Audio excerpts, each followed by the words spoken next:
క్రీస్తునందు ప్రేమైన సహోదరి సహోదరులకు యేసుక్రీస్తు నామములో శుభములు. దేవుని యొక్క మహిమ మీ మీద ప్రకాశించునుగాక. ఈరోజు దేవుడు మనకిచ్చిన మాట ప్రసంగి గ్రంథం 10వ అధ్యాయం 10వ వచనం. ఇనుప ఆయుధము మొద్దుగా ఉన్నప్పుడు దాన్ని పదును చేయని ఎడల పనిలో ఎక్కువ బలం వినియోగింపవలను, అయితే కార్యసిద్ధికి జ్ఞానమే ప్రధానము. ఈ మాటలు మనం ప్రసంగి గ్రంథంలో చూస్తాము. ఇక్కడ ప్రసంగి తెలియజేస్తున్నారు కదా, ఇనుపు ఆయుధము మొద్దుగా ఉన్నప్పుడు దానిని పదును చేయని ఎడల. ఇనుపు మొద్దు అంటే ఇనుమును మనం వాడేటప్పుడు అది మొద్దుగా ఉంటే ఎక్కువ బలం ఉపయోగించాల్సి వస్తుంది.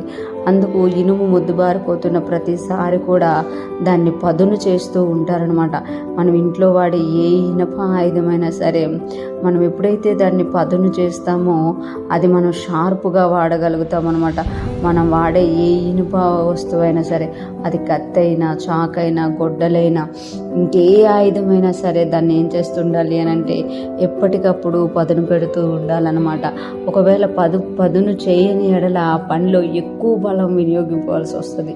అంటే ఇనుప ఆయుధమును, ఇనుపుతో చేయబడిన వస్తువుని ఇనుప మొద్దుగా ఇక్కడ పిలుస్తూ ఆ వస్తువును పదును చేస్తూ ఉంటే పర్లేదు, కానీ ఒకవేళ పదును చేయని ఎడల దానివల్ల నీకు ఎక్కువ ఎనర్జీ వేస్ట్ అయిపోతుంది.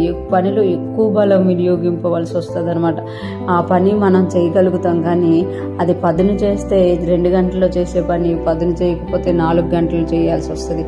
అంటే మనకి ఇక్కడ తెలియచేయబడుతుంది కదా, ఇనప పనిముద్దుగా ఉన్న మనము అంటే దేవుని చేతిలో మనం ఒక ఆయుధంగా ఉండాలి అని అంటే మనం ఎప్పటికప్పుడు పదును పెట్టబడుతూ ఉండాలి అని ఇక్కడ మనకి ప్రసంగి తెలియజేస్తున్నారు.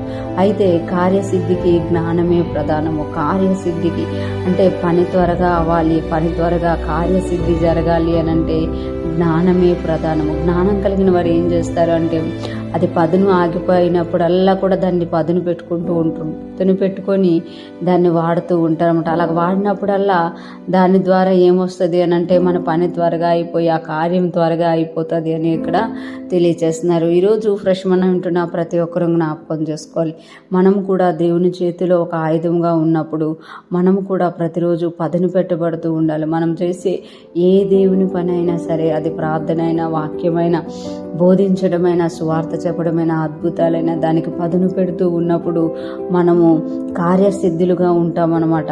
మనకి జ్ఞానం ఉంటుంది అనమాట. ఒకవేళ మనము నిర్లక్ష్యంగా అజ్ఞానంగా ఉంటే మనం మొద్దుబారిపోయి మనం చేయాల్సిన పనిలో ఎక్కువ బలం వినియోగింపవలసి ఉంటుంది. ఈరోజు ఫ్రెష్ మనం ఉంటున్న ప్రతి ఒక్కరూ కూడా ప్రతిరోజు దేవుని యొక్క వాక్యం ద్వారా మనం పదును పెట్టబడి దేవుడు మనల్ని ఏ కోణంలో వాడుకుంటున్నారో ఆ కోణంలో మనము దేవుని చేత వాడబడి వర్ధిల్లుదుముగాక. ఆయన కృప మనందరికీ తోడుగా ఉండి నడిపించునుగాక. ఆమేన్.